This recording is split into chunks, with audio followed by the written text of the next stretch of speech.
Aujourd'hui, on part pas en vadrouille, aujourd'hui pas de Vegas, aujourd'hui pas de New York, aujourd'hui pas de ci, pas de ça. On repart par contre très prochainement ensemble. Je vous emmène à Amsterdam la semaine prochaine. Donc je vous invite à vous abonner dès aujourd'hui pour suivre les périples. On va aller voir des trucs intéressants du côté de chez Philips pour parler de TV, d'audio. Ça va être vraiment cool.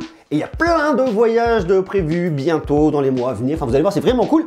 Ça, je vous en parle plus tard. Aujourd'hui, on va se concentrer sur un truc qui m'intéresse beaucoup, c'est parler de Huawei. On va parler du futur smartphone flagship au niveau de la photo. Il faut savoir que la gamme P chez Huawei, c'est la gamme photo et la gamme Mate, c'est la gamme performance. On a donc eu le Mate 30 Pro il n'y a pas longtemps qui était vraiment le smartphone le plus performant avec les dernières technos du côté de chez Huawei.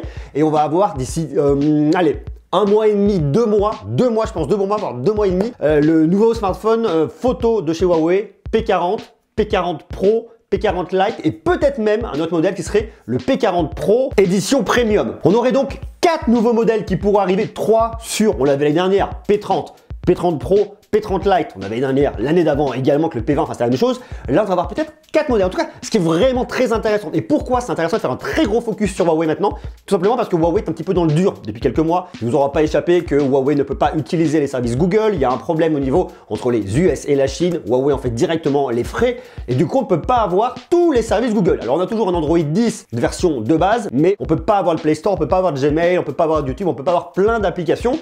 Et c'est relativement embêtant. Je vous en ai déjà parlé dans ma vidéo test du Mate 30 Pro, qui est un super modèle, mais qui par contre, en ne bénéficiant pas de ces services, c'est tout de suite un petit peu plus compliqué. On verra ce que va nous proposer Huawei avec ses P40, P40 Pro et compagnie, voir comment est-ce qu'ils arrivent un petit peu à solutionner tout ça. Pour l'instant, ce qu'on va faire, c'est qu'on va dégrossir un petit peu le portrait robot du futur flagship photo, c'est dur à dire, flagship photo de Huawei, qui a l'air une fois de plus complètement énorme. Ce qui est toujours hyper impressionnant chez Huawei, c'est le gros boulot qu'ils font du côté de la recherche et développement. Il y a un gros budget qui est alloué en R&D, recherche et développement. Et du coup, on le voit, les résultats tombent. On a des smartphones qui sont énormes. L'année dernière, avec le P30 Pro, on a vraiment tous été surpris. On a tous pris une petite claque avec la caméra périscopique, le boulot que vous avez derrière, le rendu que vous avez derrière, les effets que vous avez derrière. C'est vraiment hallucinant. Donc je ne doute pas que cette année, avec un P40 Pro, Huawei aille encore plus loin. D'autant plus que là, ils ont vraiment besoin de montrer au monde entier qu'ils sont leaders dans leur domaine, qu'ils sont en tout cas capables d'innover très fort et que bien qu'il n'ait pas de service Google, eh bien, il faut quand même se poser la question d'aller sur leur smartphone parce que tout simplement, on a un des meilleurs smartphones en termes de photos. C'est vraiment en tout cas tout leur challenge pour ce premier trimestre 2020. Alors, il y a eu plein de fuites, plein de leaks. Il y a aussi beaucoup de rumeurs qui circulent, mais il y a déjà des rendus qui arrivent sur Internet qui nous permettent en tout cas de dessiner les contours de ce P40 Pro. On aurait donc un smartphone avec en tout 7 capteurs photo. 7 capteurs photo, c'est énorme. 5 capteurs à l'arrière, 2 capteurs à l'avant, 2 capteurs à l'avant qui seraient encapsulés dans une petite bulle, un peu comme ce qu'on avait sur le S10 Plus. On aurait la caméra de l'autre côté, on l'aurait du côté gauche et non pas du côté droit comme ce que propose Samsung. Et à l'arrière, vous auriez pas moins de 5 capteurs. Alors on ne sait pas réellement si on aurait 5 capteurs, pas sur une édition spéciale, ou alors est-ce qu'on aurait 4 capteurs sur une édition professionnelle. Il reste quand même un petit doute qui plane là-dessus entre ces deux modèles. Toujours dit que sur le P40 Pro, le modèle le plus haut de gamme, on aurait 5 capteurs photo à l'arrière. Ça, je vous le dévoile dans quelques instants. On aurait sur le modèle le plus haut de gamme un dos tout en céramique. À la différence d'une Mate 30 Pro où le bouton de volume avait disparu, il fallait venir toucher le côté de l'écran, et bien là vous aurez effectivement un bouton de volume physique, comme ce que vous avez sur le P30 Pro de l'année dernière. Bien évidemment un capteur d'empreinte sous l'écran pour le déverrouiller extrêmement rapidement, ça c'est une techno que maîtrise parfaitement bien Huawei. L'écran pareil devrait être complètement énorme. On ne sait pas si on aurait une dalle OLED de 6,5 pouces ou de 6,7 pouces. A priori, Quad HD+, un écran avec des bords incurvés, donc toujours plus immersif, et un écran de 120 Hz. Alors je sais pas si vous avez suivi l'actu. 120 Hz, c'est ce que nous a montré en tout cas OnePlus. Ils ont annoncé qu'ils allaient produire des smartphones avec des écrans de 120 Hz, avec des dalles Samsung. Et justement, Samsung, sur son plus gros modèle, son plus gros S20, pourrait intégrer un écran 120 Hz. Alors qu'est-ce que vous apporte un écran 120 Hz? Et bien tout simplement plus de fluidité lorsque vous allez venir scroller, un meilleur confort visuel, et lorsque vous allez jouer, l'expérience sera significativement augmentée. Bien évidemment tout ça pour le confort visuel, aussi pour le côté complètement multimédia. Le multimédia justement serait pas en reste avec des haut-parleurs stéréo. Cette fois-ci par contre, il n'y aurait pas de prise jack. Pour vous connecter à votre smartphone, vous auriez un petit adaptateur USB-C prise jack. Ça on retrouve déjà dans pas mal de modèles. Personnellement, je suis pas très fan. Ce que je vous conseille à ce moment-là, c'est de passer par un casque en Bluetooth parce que justement, on aurait du Bluetooth 5.1. Bien évidemment, beaucoup de performance avec le dernier processeur de HiSilicon, le Kirin 990. On pourrait, j'imagine, aller entre 8 à 12 Go de RAM en fonction de la configuration qu'on pourrait avoir et monter jusqu'à 512 Go de stockage. L'autonomie serait pas en reste avec une très grosse batterie de 5500 mAh. On pourrait avoir un bloc de recharge rapide de 50 watts. Bien évidemment, de la recharge sans fil qui elle irait beaucoup moins vite et aussi de la recharge inversée pour venir recharger vos écouteurs, pour venir recharger un autre smartphone. Ces technos, ils nous l'ont déjà montré l'année dernière et ça marche marche vraiment bien d'ailleurs. Ça m'a déjà sauvé la vie dans un avion lorsque je regardais des films sur mon smartphone, que mon siège était en panne, que je n'avais pas de chargeur en USB et que j'avais mon Mate 30 Pro pour le recharger. Bravo et merci Huawei. Arrive maintenant la délicate question de l'OS. On aurait sur ce smartphone un Android 10. Effectivement, Android 10 de base, mais sans les services Google. Tout ça tournerait sur une surcouche EMUI 10. On resterait en gros dans ce qu'on connaît et dans ce qu'on a déjà vu sur le Mate 30 Pro, sauf que cette fois-ci, on ne bénéficierait pas des services Google. Exactement la même chose que ce qu'on a sur le Mate 30 Pro. Alors c'est un petit peu compliqué. Huawei est en train de travailler pour développer ces Huawei Mobile Services. C'est un peu l'équivalent des services Google, mais pour Huawei, le succès de ces services dépendra complètement du fait qu'il y ait beaucoup de développeurs qui développent des applications spécialement pour Huawei. Est-ce qu'ils croient en Huawei? Est-ce qu'ils ont envie de parier dans Huawei? Est-ce qu'ils ont envie de se dire, ok, on va développer pour iOS, on va développer effectivement pour Android, mais maintenant on va également développer pour Huawei parce qu'on croit en Huawei et on croit que ça va être rentable pour nos applications, qu'il y a un business à chercher du côté de chez Huawei. Donc en tout cas, ça, on le verra dans les temps à venir. Est-ce que ce smartphone va être bankable? Est-ce que ce smartphone va être intéressant de par ce point-là? Je sais pertinemment que Huawei va nous faire un smartphone purement énorme. En termes de photos, il va aller très loin. Il va peut-être avoir ce qui va arriver à la concurrence, mais peut-être surpasser les autres sur certains points. Ce qui est sûr en tout cas, c'est que ça va être un smartphone extrêmement innovant. Ce qui risque en tout cas d'être compliqué, c'est vraiment toute cette partie-là qui est liée à Android. Comment ça va pouvoir se passer? Est-ce que vous imaginez, vous, acheter un smartphone en ne bénéficiant pas du Play Store? C'est-à-dire pas de Gmail, pas de YouTube, pour moi c'est quand même relativement embêtant, pas de YouTube, pas de Google Maps, pas de tout ça.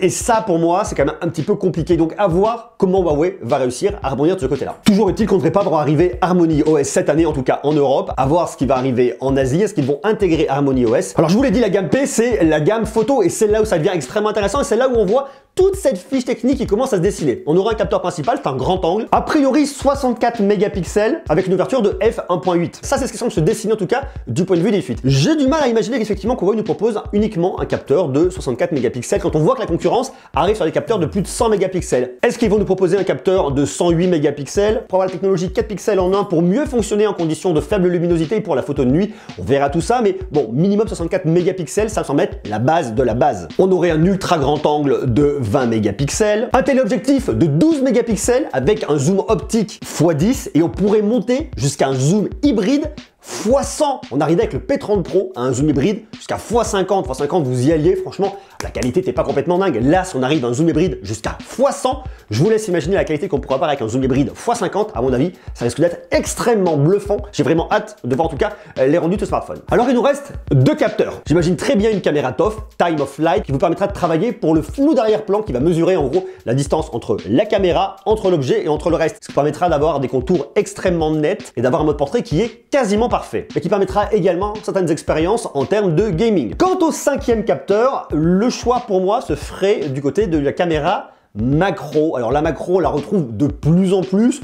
Je suis pas convaincu des usages, mais pourquoi pas une macro extrêmement bien maîtrisée? Ça pourrait apporter des usages relativement intéressants. Pourquoi pas pour les Instagrammeurs, Instagrammeuses. On partirait donc de 18 mm jusqu'à 240 mm. On couvrirait donc quelque chose d'extrêmement large avec tous ces capteurs. Ça pourrait être vraiment bien en termes d'expérience photo. Connaissant Huawei, je sais derrière, il y aura beaucoup d'intelligence artificielle, il y aura beaucoup d'optimisation logicielle, ce qui vous permettra d'avoir une expérience complètement optimisée en termes de photo. Alors on parle beaucoup de photos, mais à mon avis, il va y avoir un gros focus qui va être fait en termes de vidéo.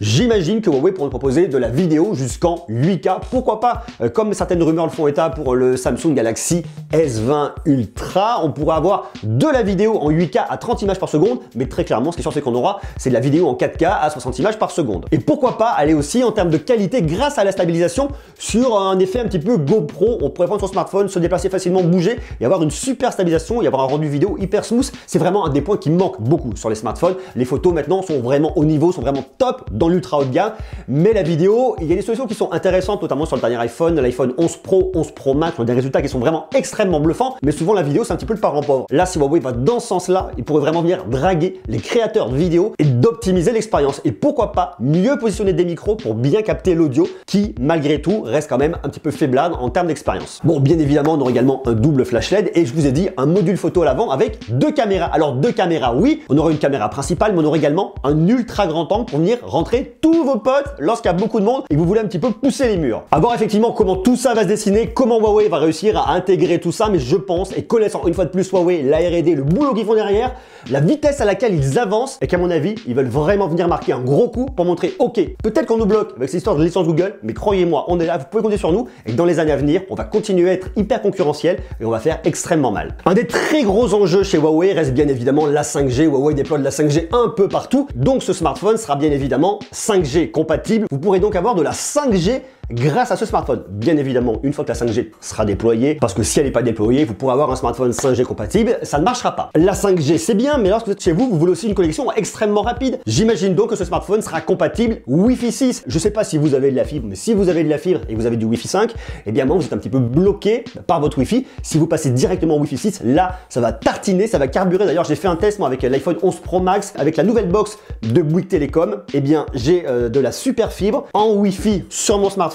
Je suis quasiment à 1 giga et croyez-moi, ça tartine vraiment. On aurait donc du Wi-Fi 6, du NFC, une certification IP68 résistant à l'eau et à la poussière et du Bluetooth 5.1, mais ça je vous l'ai déjà dit. Un smartphone qui sera donc annoncé fin mars à Paris. Ça c'est Richard Yu, le boss de la division smartphone grand public, qui l'a dit à mes potes de Frandroid. D'ailleurs Frandroid, grand coucou à vous. Alors en date, j'imagine qu'on pourrait peut-être tabler sur le 26 mars, fin mars, c'est une certitude. Donc on en reparlera de ce smartphone, je vous en parlerai, je vous le présenterai bien évidemment en long, en large et en travers, on ira faire des photos, donc je vous invite à vous abonner dès maintenant si ce n'est pas déjà le cas et n'oubliez pas de venir actionner la petite cloche. Qu'en est-il du prix? La douloureuse, la Cuenta, vous savez ce qu'il faut payer, ce qui fait toujours mal.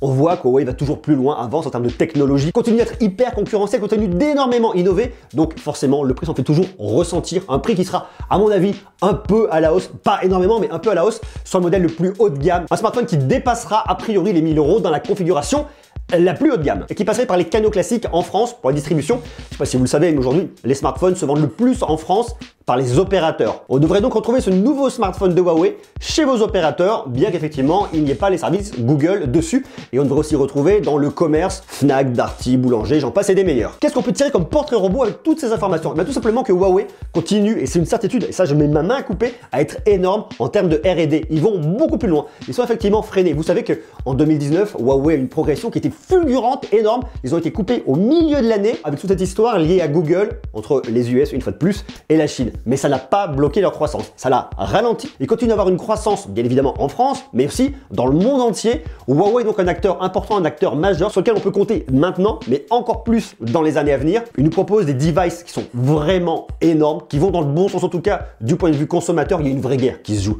entre les leaders. Le leader aujourd'hui c'est Samsung, il y a Huawei, Apple, il y a une vraie guerre qui joue pour savoir qui sera le premier. Et très clairement, l'ambition de Huawei, c'est de venir détrôner Samsung pour arriver numéro 1 du marché. Ça passe bien évidemment par de l'innovation technologique, mais ça ils savent déjà le faire. Ça passera également par la réussite du point de vue OS, parce que si l'embargo américain continue et qu'ils ne peuvent toujours pas intégrer les services Google, il va falloir qu'ils continuent à développer et à miser sur leurs propres solutions, à voir si ça sera bon pour le consommateur, à voir si le consommateur répondra, à voir si les développeurs répondront. En tout cas, c'est un pari qui est très intéressant, c'est quelque chose de passionnant de voir comment la géopolitique va venir vous bloquer l'évolution d'une entreprise et quels sont les impacts sur le consommateur final. Ça on en parlera très prochainement parce que je trouve ça réellement passionnant. À voir également en termes de techno, ce que va pouvoir nous proposer Huawei, vu que Huawei innove énormément d'un point de vue technologique. Est-ce qu'ils seront les premiers à dégainer, à vous proposer un écran avec la caméra intégrée dessous, une caméra invisible? Peut-être pas sur le P40 Pro, à voir ce qui arrivera peut-être sur la série Mate. Il y a également leur Mate X, le smartphone pliable de Huawei qui va arriver très prochainement, un peu revu et corrigé. Enfin, il y a une vraie belle revanche à prendre de la part de Huawei, de dire ok, on est là, vous pouvez compter sur nous,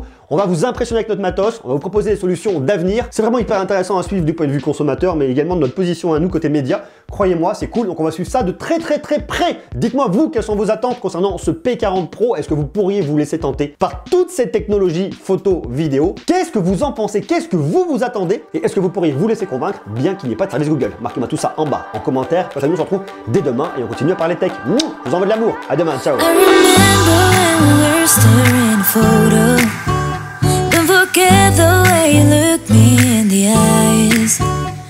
I keep you in my heart is where you are. I still think of you, I want you